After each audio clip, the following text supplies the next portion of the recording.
Assalamualaikum warahmatullahi wabarakatuh. Wabihi nasta'in wa ba'du. Alhamdulillah. Wassalatu wassalamu ala rasulillah wa ala alihi wa sahbihi wa man tabi'ahum bi ihsanin ila yaumiddin, amma ba'd. Nak tahu adakah suara saya, gambar saya clear ataupun tidak? Minta tolong komen dulu.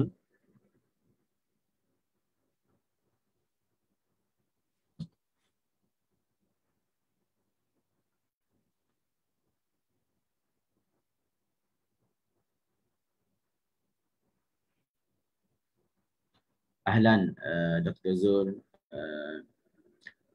Tun, Salah Syarifah. Waalaikumsalam warahmatullahi wabarakatuh.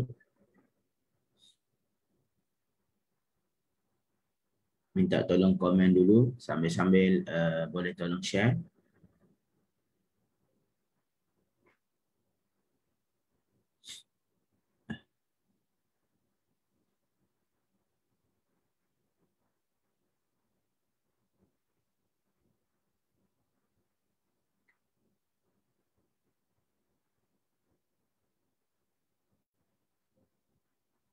Sandakan jelas.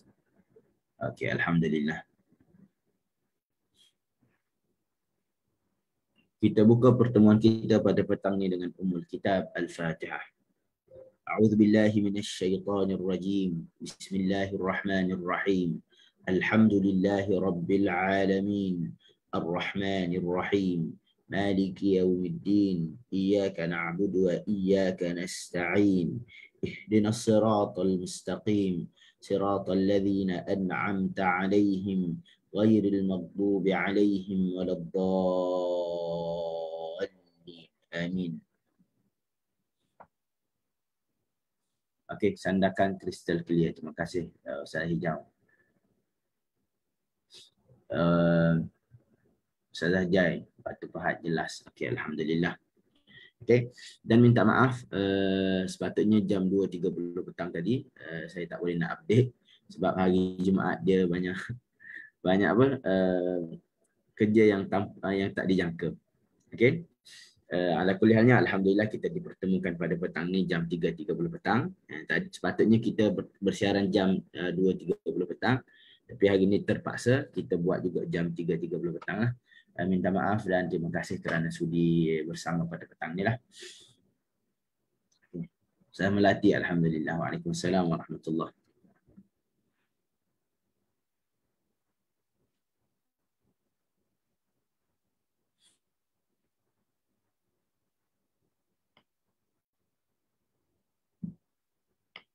Okey. Minta tolong share dulu sambil-sambil.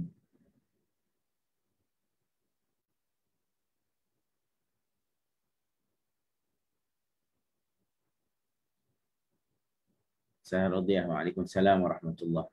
Dari Kuala Kangsar, jelas. Okey, terima kasih.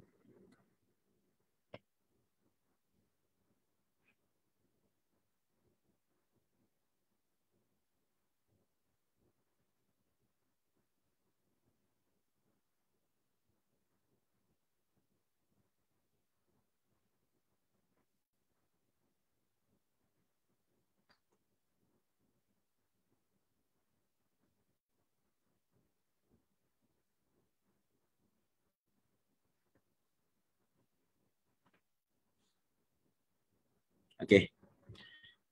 Untuk tidak melengahkan masa, jom kita tengok perbincangan kita pada petang ni adalah berkaitan dengan huruf ta. Okey, huruf ta. Huruf ta ni dari sudut makhrajnya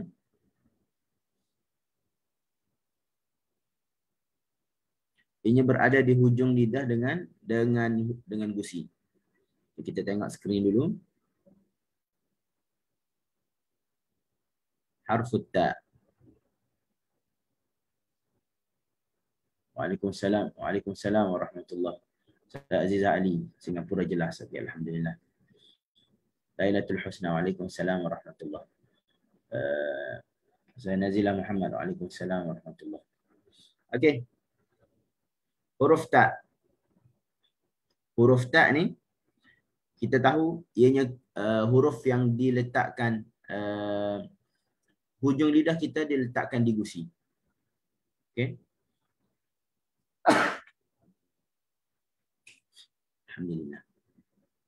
Okey. Hujung lidah kita diletakkan di gusi. Ada 3 huruf yang keluar daripada hujung lidah dengan gusi.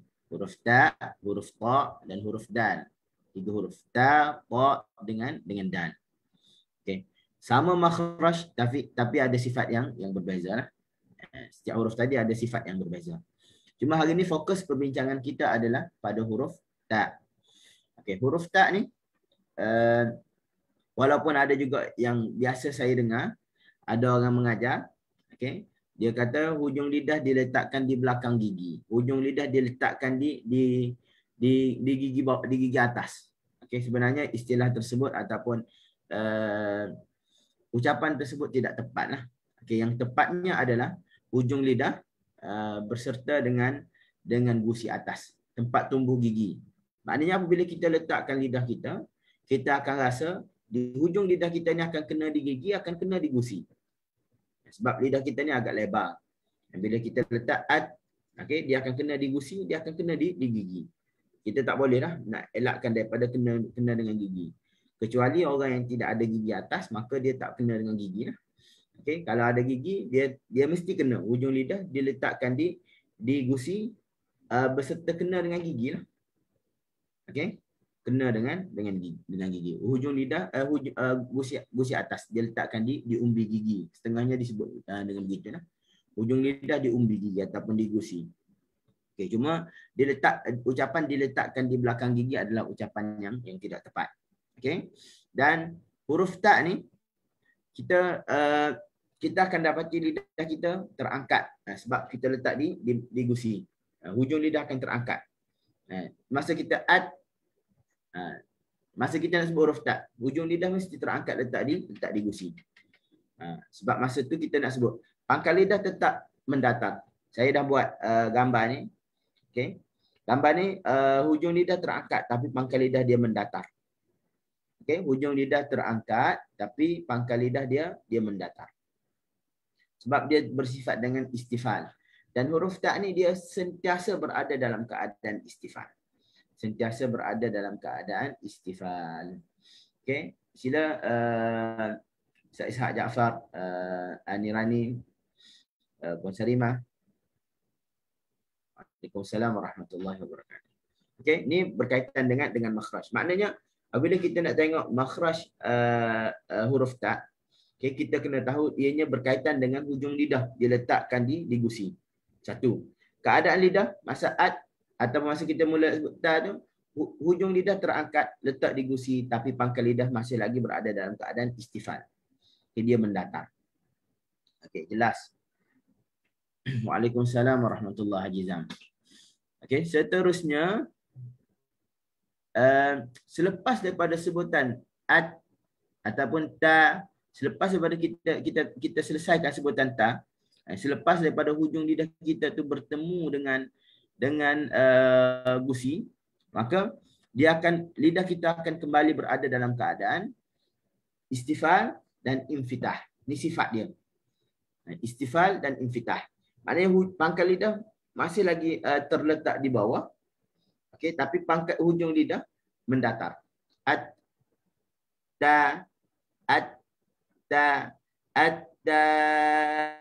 Ibun. Okey, kita sebut ibun. Okey, maknanya dari sudut makhrajnya kita nampak masa mula-mula nak sebut pangkal hujung lidah akan terangkat kena di gusi. Selepas daripada sebutan dia akan mendatar. Okey,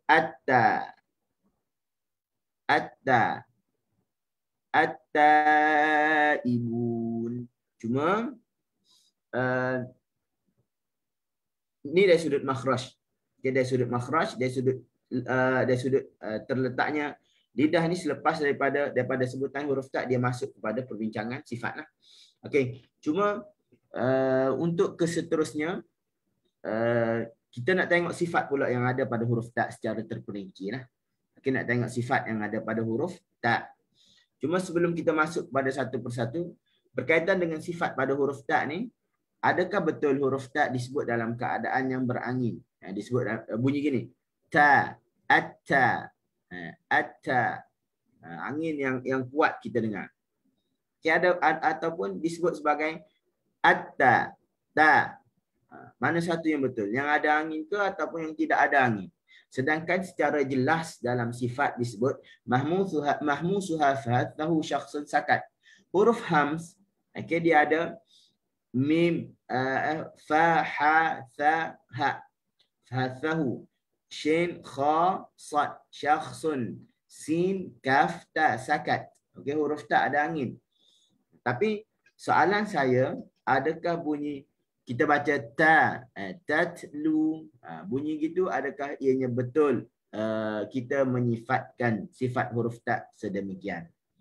Okay, minta tolong jawab sambil-sambil tolong saya klik button share untuk sama-sama kita ramaikan lagi dalam kelas kita pada petang ni lah.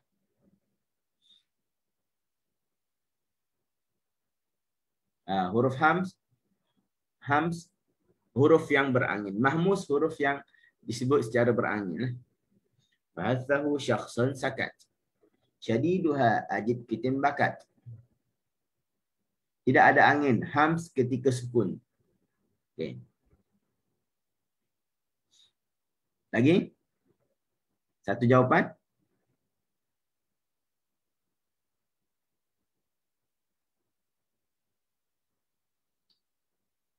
Yang lain macam mana? Okay. Saya nak tuan-tuan perhatikan lidah ni sambil-sambil.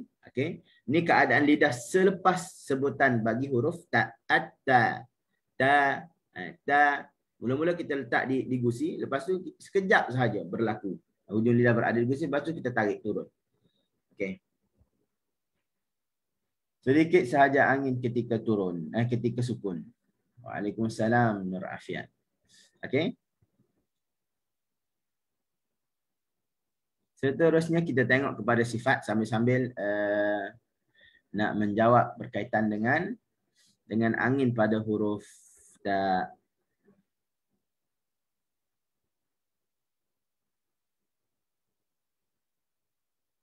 Okey. Makhraj huruf hijaiyah hari ini kita belajar huruf ta.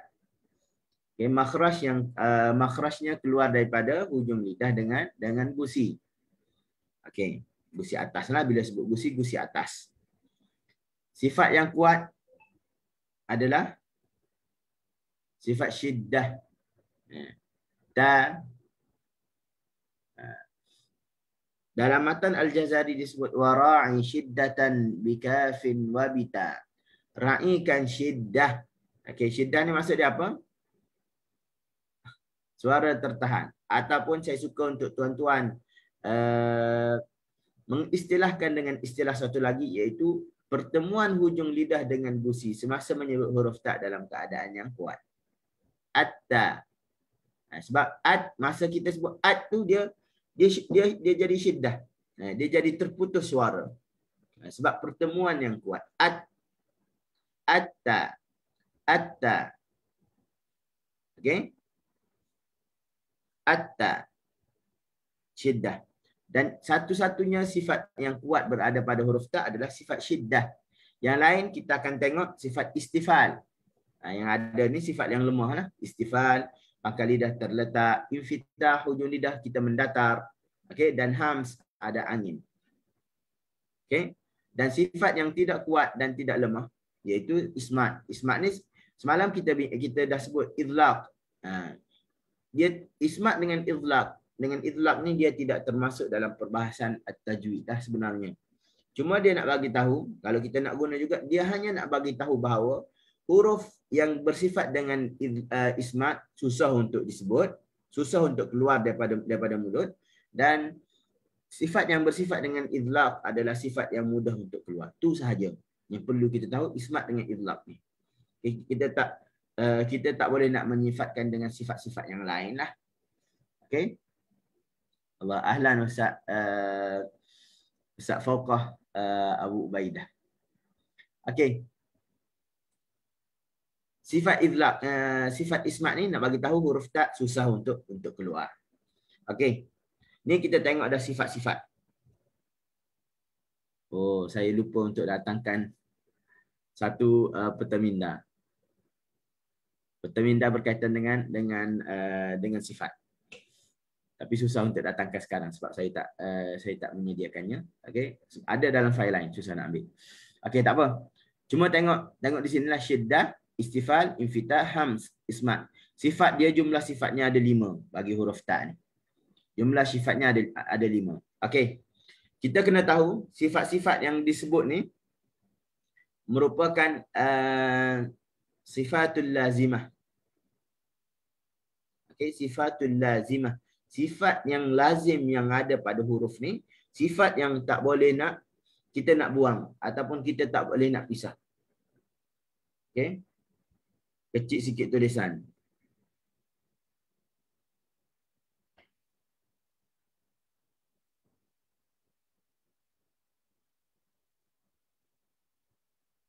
Sekejap .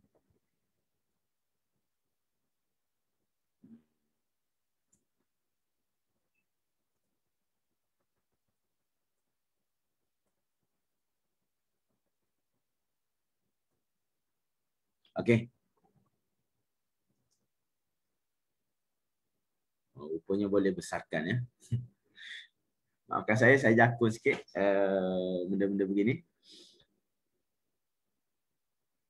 Okey. Waalaikumsalam. Terima kasih Ustaz Badrun. Ahlan Saherna. Okey, jelas hujung lidah dengan gusi tu makhraj. Syiddah sifat yang kuat yang ada pada huruf ta, dan istifal, infitah dan hams sifat yang lemah. Ismat adalah sifat yang di antara sifat kuat dengan lemah. Dia berada di pertengahan. 5 sifat yang ada pada huruf ta ni merupakan sifat lazimah. Ni kita kena letak dalam kepala kita. Sifat lazimah. Sifat yang kita dah tak boleh nak buang.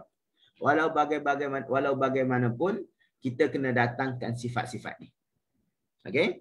Kita kena datangkan sifat ni. Ni perlu kita letak dalam kepala kita sebagai asas kepada perbincangan kita. Cuma dari sudut praktikal, kita nak tengok praktikalnya, kita tengok satu persatu. Huruf syiddah bersifat dengan syiddah, maksudnya suara terputus ataupun hujung lidah kena dengan gusi dalam keadaan yang kuat lah, berbanding dengan sifat tawassut. Okey, tawassut dia just letak ataupun kena, menyebabkan ada suara masih lagi terkeluar. Okey. Masih lagi bergerak sedikit. Contohnya lam al. Okey, dia tidak al. Ra, ar, dia tidak ar. Okey. Tapi syiddah ni dia putus terus. Okey, ni berkaitan dengan syiddah. Okey. Istifal, pangkal lidah. Pangkal lidah terletak menyebabkan huruf yang disebut dalam keadaan nipis. Hasil daripada pangkal lidah kita terletak huruf yang disebut dalam keadaan nipis. Ta, kita tak baca ta, kita baca ta. Okey. Infitah pula berkaitan dengan hujung lidah. Hujung lidah mendatar. Okey, hujung lidah mendatar. Atta. Maknanya hujung lidah kita berada dalam keadaan yang relax, tidak terangkat. Okey. Dan lidah kita juga tidak berada dalam taqa'ud, tidak melengkung, lidah kita mendatar. Okey. Seterusnya hams. Hams ni berkaitan dengan angin. Okey, berkaitan dengan angin. Syiddah tadi berkaitan dengan suara tertahan. Hams berkaitan dengan angin. Angin mengalir semasa kita menyebut huruf hams. Dan kita kena tahu sifat yang tidak ada pada huruf ta adalah suara rakhawah. Suara mengalir tidak ada. Kenapa? Kerana dia telah ada syiddah. Mana mungkin dua sifat yang telah menjadi berlawan berada bersama? Tak mungkin. Okay, sebab ni saya nak masukkan kefahaman kepada tuan-tuan. Okay, syiddah dengan rakhawah tak boleh duduk sekali. Ataupun syiddah dengan tawassut tak boleh. Syiddah dengan rakhawah tak boleh. Ataupun tawassut dengan hams tak boleh, dengan rakhawah tak boleh. Okey, maknanya semasa kita menyebut huruf ta, yang hanya keluar adalah angin, suara tidak ada. Angin seperti mana yang kita tahu ianya berkaitan dengan rasa. Kita hanya rasa angin keluar. Ta, ta, ta. Bukan berkaitan dengan bunyi. Bukan bunyi ta, ta, telu, tak. Kalau bunyi itu bukan angin. Tapi ianya adalah suara. Boleh tak? Nampak tak apa yang saya nak bawa? Okay. Kalau kita baca ta, atta. Okay. Yang kita bunyi itu bersama dengan angin itu adalah rakhawah. Kita telah salah pasangkan sifat rakhawah pada huruf ta. Sedangkan dia telah bersifat dengan sifat syiddah. Okay. Terima kasih Ustazah Nia Azmania. Tag kawan-kawan ramai-ramai dah. Okay. Okay. Seterusnya, maknanya masa kita sebut huruf ta, angin telah ada dalam keadaan yang sedikit. Okay, dalam keadaan sedikit tanpa suara. Yang menjadi masalah apabila saya selalu dalam live saya sebut huruf ta tidak berangin ketika mana dia berbaris. Sebab apa? Sebab kita nak mengelakkan daripada silap fahamnya pendengar bahawa semasa kita sebut huruf ta boleh sebut begini. Ta. Dia angin tu dia datangkan sekali dengan pakej suara. Okey, tak boleh. Kena baca ta. Sebab bila kita sebut ta secara automatik angin akan keluar. Kita letak hujung lidah di gusi, kita rendahkan pangkal lidah, hujung lidah kita mendatar dan kita sebut ta, syiddah, tekanan pada huruf pada hujung lidah di gusi tu, dia akan keluar angin secara automatik. Ta, tatlu. Cuma berbeza keadaannya semasa kita menyebut huruf ta dalam keadaan sukun. Sebab para ulama ada yang berselisih pandangan lah. Setengahnya mengatakan huruf ta ni dia yang kita bunyi tat, kita bunyi suara sikit ni sebab apa? Sebab ianya disebabkan fakut taskin. Kita nak membebaskan ataupun kita nak pisahkan huruf sukun tu tadi pada huruf ta. Tatlu tak boleh baca begitu. Dia kena tat, lepaskan. Bila lepas tu sebab tekanan hujung lidah di gusi dalam keadaan yang kuat maka dia akan keluar. Dia akan keluar dua benda lah. Angin dan sedikit suara. Tatlu, kita akan dengar. Okey. Tak boleh baca betul. Tak boleh baca ada lantunan. Tatlu tak boleh. Okey, itu perbincangan yang lain. Tu keluar tanpa ada angin. Tatlu. Kita nak tatlu sedikit saja. Tatlu, tatlu. Setengah ulama meletakkan ianya sebagai perbahasan fakut taskin, huruf kaf dan huruf ta. Nak bagi tahunya angin pada huruf ta ni sikit sajalah. Okey. Dan dia tidak dicampuri dengan suara. Cuma keadaan ketika mutaharrikah, ketika dia berbaris sama ada baris atas, baris bawah, baris depan, ta, ti, tu, okey, kita tak boleh baca dengan ta, ti, tu, tak boleh. Walaupun ramai yang baca begitu, ramai tidak menjamin keabsahan ataupun betulnya sesuatu benda lah. Okay? Sebab ianya perlu didatangkan dengan dalil dan bukti dan dianya juga berkaitan dengan an-naqlu daripada satu generasi kepada generasi yang lain lah, daripada mulut guru kepada murid kepada murid lah. Ataupun diambil daripada guru sampai kepada sahabat Nabi SAW ataupun sampai kepada Imam Al-Qiraat dan sampai kepada sahabat Nabi, sampai kepada Jibril dan daripada Allah Subhanahu Wa Taala. Okay. Ta, kita tak boleh baca ta. Okay. Cuma keadaannya berbeza semasa kita sebut huruf tak berbaris dengan tak sukun. Disebabkan apa? Saya suka pandangan fakut taskin lah. Kita melepaskan huruf sukun. Tatlu, okay, sedikit. Okay. Tanpa kita baca tatlu, tak boleh. Okay. Sebab kita telah melemahkan sifat syiddah yang ada pada huruf ta. Okay. Saya rasa penerangan saya panjang dah berkaitan dengan huruf ta. Yang paling penting sekali saya nak tahu adakah tuan-tuan faham ataupun tidak, ataupun boleh cerna apa yang cuba saya sampaikan pada tuan-tuan ustaz-ustazah pada hari ini. Minta tolong komen dan kalau faham kita dah boleh berhentilah. Okey, minta tolong komen dulu.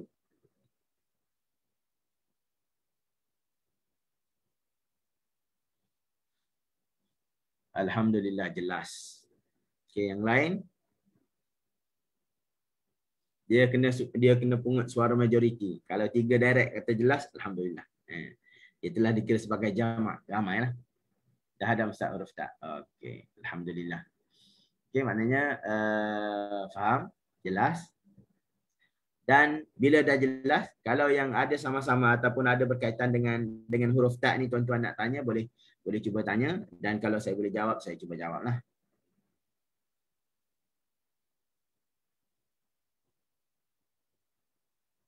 Kena praktik, ya betul, kena praktik. Okey.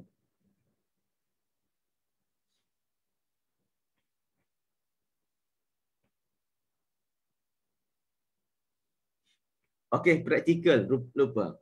Contohlah kita baca wataba. Wata, kenapa tak? Masa bahagian atas kita buka wata sebab dia bahagian atas. Wataba, kita tak boleh baca wataba.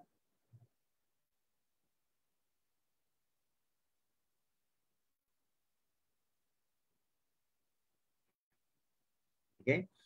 Semasa qalqalah sughra, contoh huruf ba, sifat syiddah dulu, lepas tu qalqalah, mohon pencerahannya. Syiddah, qalqalah. Okey. Contoh contoh watab, qalqalah kubra. Qalqalah sughra kita baca di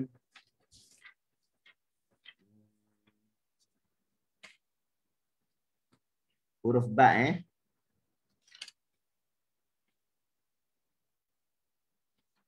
huruf ba, ayat dia apa ya?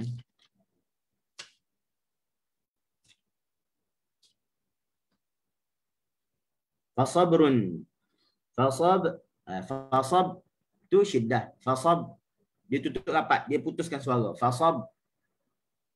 Lepas tu baru kita fasab, kita lepaskan huruf qalqalah. Fasabrun jamil. Fasabrun jamil. Fasab syiddah. Lepas tu adalah qalqalah. Okey. Lagi contohnya kita baca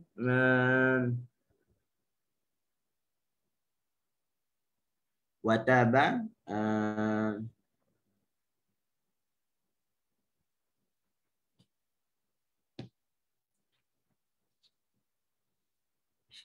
saya kalau nak sebut contoh saya selalu blur. Okey. Contohnya lagi apa? Kita baca wa taqumu wa yauma taqumu taqumu. Okey. Jangan baca taqumu, tak boleh.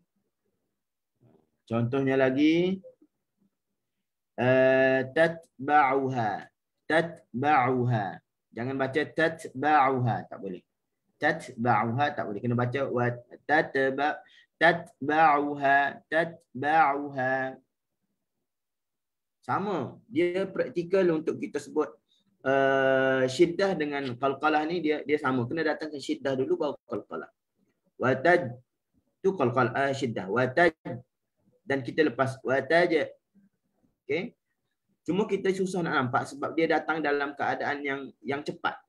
Okey, dia datang dalam keadaan yang cepat. Watad tu syiddah. Sebab apa? Pertemuan tengah lidah dengan langit. Watad dia pertemuan yang kuat. Lepas tu kita lepas.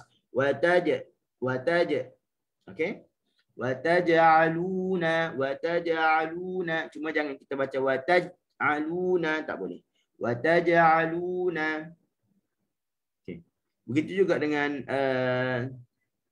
huruf dal contohnya. Watad. Okey, watadkhulu. Cuma kalau kita pisahkan watadkhulu.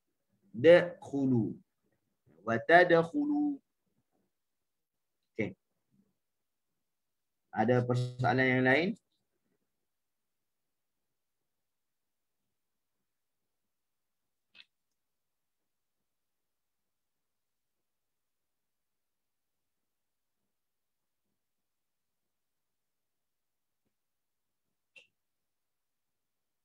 Hatta.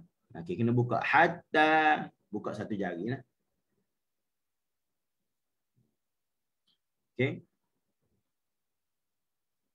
Wa ma bainahu wa baina tarkihi illa riyadatu mri'in bi fakkih. Kena riadah mulut. untuk kita dapat sebut dengan baik. Okey. Perlu kepada kefahaman yang pertama, perlu kepada latihan dan perlu kepada tashih. Kepada ada orang tolong kata betul-betul baca tu. Maknanya berhajat kepada guru lah. Okay, sebab ianya Al-Quran ni pada asasnya diambil secara at-tawatur. Okay, diambil secara mutawatir. Diambil dengan cara an-naqlu. Dipindahkan daripada satu generasi kepada satu generasi yang lain. Huruf qaf banyak yang susah qalqalah. Okay, huruf qaf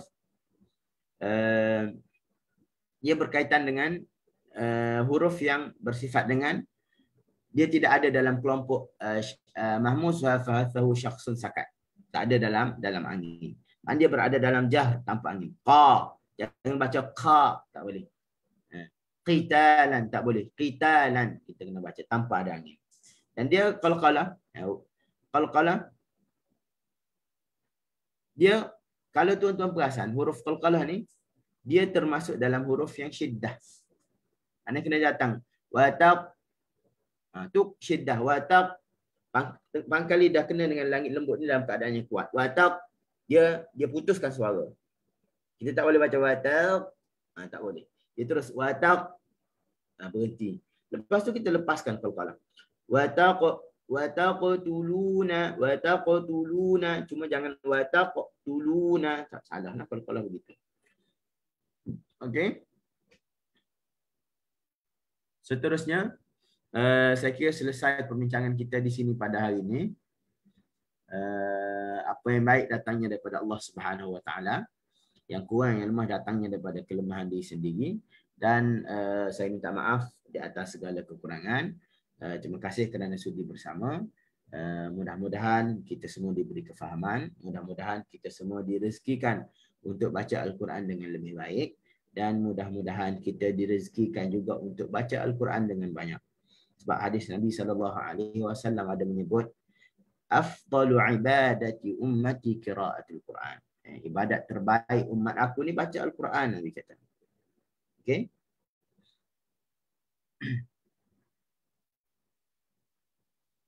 Amin ya rabbal alamin. Terima kasih. Kita tutup majlis kita pada petang ni dengan tasbih kafarah dan suratul Asr. Subhanakallahumma wa bihamdik asyhadu an la ilaha illa anta astaghfiruka wa atubu ilaik. Wal 'asr innal insana lafi khusr illa alladhina amanu wa 'amilus salihat wa tawasaw bil haqqi wa tawasaw bis sabr. Okay, jumpa esok insya-Allah jam 2.30 petang. Assalamualaikum warahmatullahi wabarakatuh.